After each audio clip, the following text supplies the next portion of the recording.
The soul is nourished by fire and air, and the body by water and earth. Hi there. Today we are covering a topic that has been part of the health and wellness community since before there even was a health and wellness community. It could even be said that we have been using this wellness technique for as long as people have been on the earth. It's super powerful and is full of all kinds of benefits that everyone can take advantage of. This ancient health practice is none other than fasting.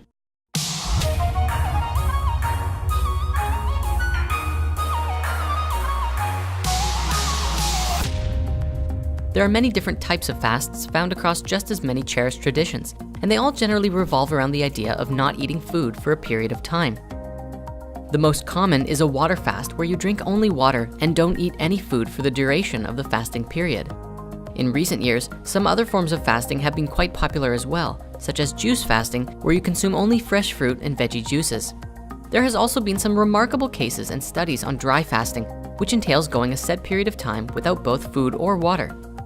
The question is, and something you may be asking yourself right now, why would anyone do this? Fasting is without a doubt one of the quickest and easiest ways to rapidly heal your body.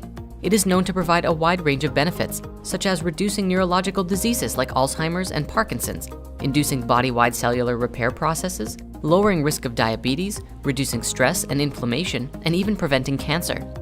On top of these benefits, fasting also spurs deep mental, emotional, and spiritual healing, helping you release worries, anxieties, stresses, and even helping to get rid of certain addictions. In this way, we then find new clarity and peace within mind, body, and spirit, and come to a place of deep spiritual revelation. Fasting has played a huge part in many different spiritualities around the world, and has been said to play a large role in connecting you with God and finding yourself. In Christianity, Jesus fasted for 40 days in the wilderness after being baptized by John in the River Jordan. In Buddhism, the Buddha practiced extreme levels of fasting prior to his enlightenment. In Islam, Muhammad practiced fasting quite regularly and initiated a new type of fast called intermittent fasting, which was abstaining from eating and drinking from sunrise to sunset. This fast was adopted by all Muslims during the month of Ramadan and still takes place today. Fasting also plays a large role in Jainism, Taoism, and many other spiritualities. Across all of these faiths, they believed that fasting would bring incredible miracles into our lives. When combined with prayer or meditation and a commitment to our spirituality, fasting can help us to increase our spiritual abilities, reach states of deep inner peace, learn to identify the difference between authentic hunger cravings and food addictions, develop self-restraint and discipline, improve manners, protect us from lustful desires, and encourage great bodily purification. This is only a small list of possibilities of what can happen physically, emotionally, mentally, and spiritually when we participate in a fast. So how does this work? Well, on a physical level, our bodies have an innate capacity to heal themselves.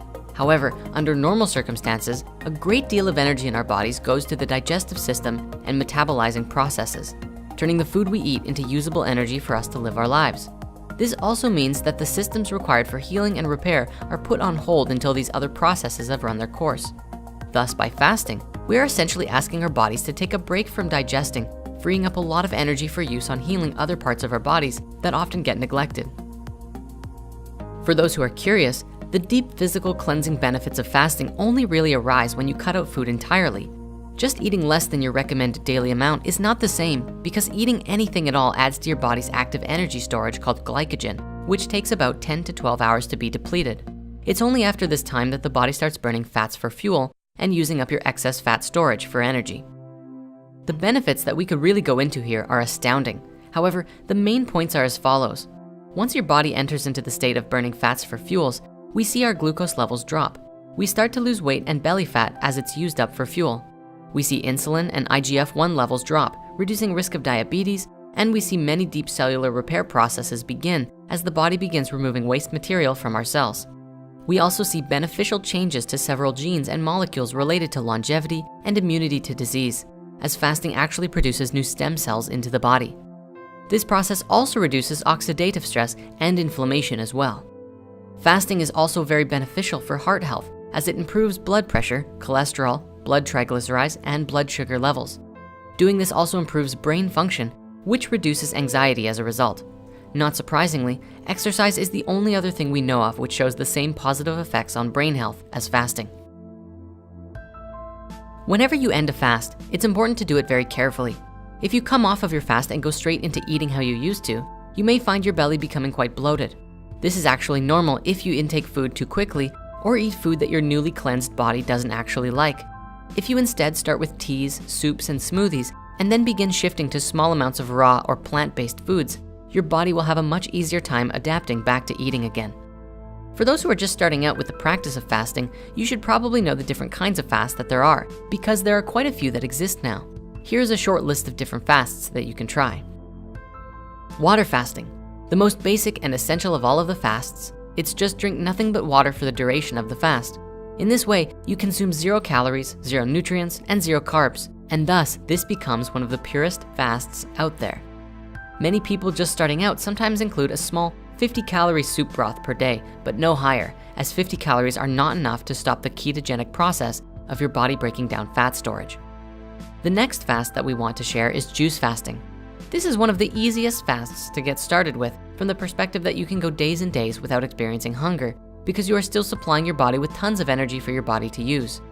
We could talk all about juice fasting, but if you really want to learn about this one, go and watch Joe Cross's documentaries, Fat, Sick, and Nearly Dead 1 and 2. They are absolutely brilliant films about Joe's and others' experiences while juice fasting and how much healing was experienced because of it. Intermittent fasting. This is when you fast for a period of time during the day and then break the fast for a meal at some point in your day and then resume fasting. This is essentially the basis of the Ramadan-style fast, but you don't necessarily have to practice fasting only when the sun is up. The idea here is to pick a number of hours that you want to fast for during the day, say 18 hours, and then you have a small window of 6 hours to eat every day. Ideally, you want to reduce this to about a 4-hour window and then fast for 20 hours every day. This style of fasting works best if you can commit to it for several weeks, which gets your body in the same state as if you did a 3-day water fast. Dry fasting.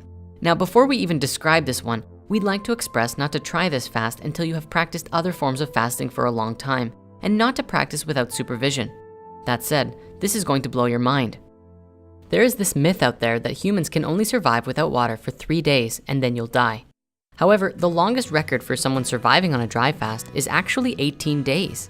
It is suggested that this same fast is what was practiced by Jesus, Buddha, Moses, and Krishna in the old scriptures, but nobody knows for sure.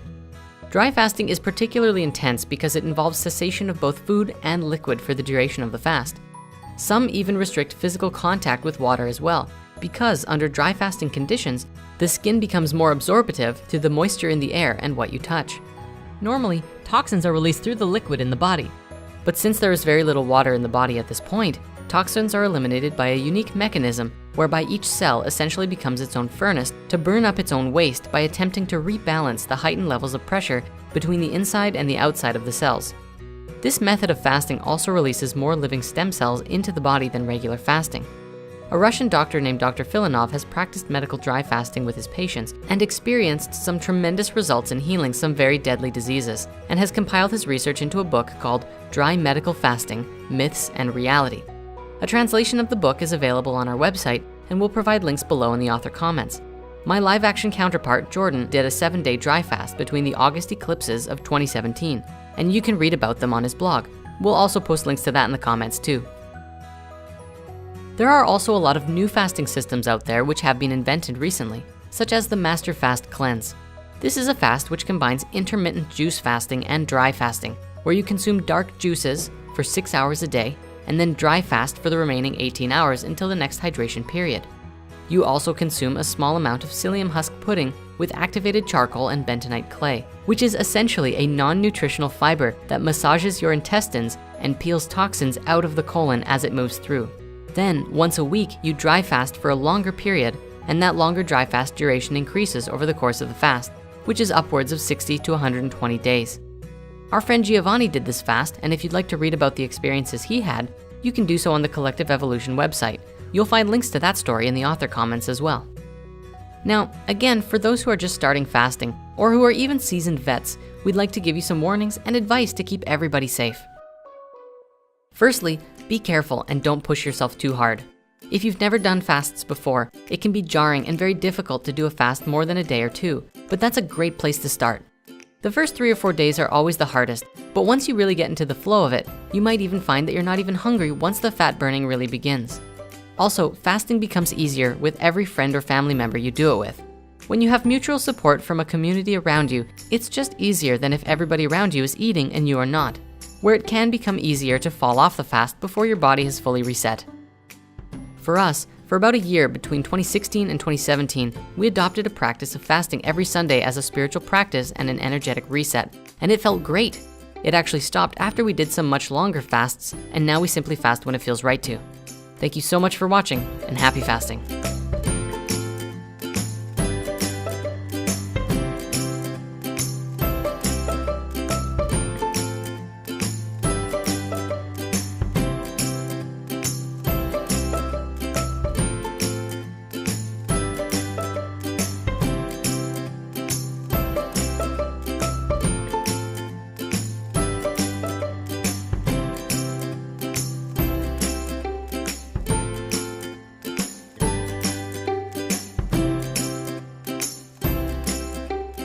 Hey there, we'd like to give an extra special thanks to Elaine and Alyssa, two of our new artists who helped bring this video to life. We'd also like to give a big shout out to Rhythmia, who have provided tremendous support for us as we've been growing this past year, and we're so thrilled to be creating together. Stay tuned, lots more on the way.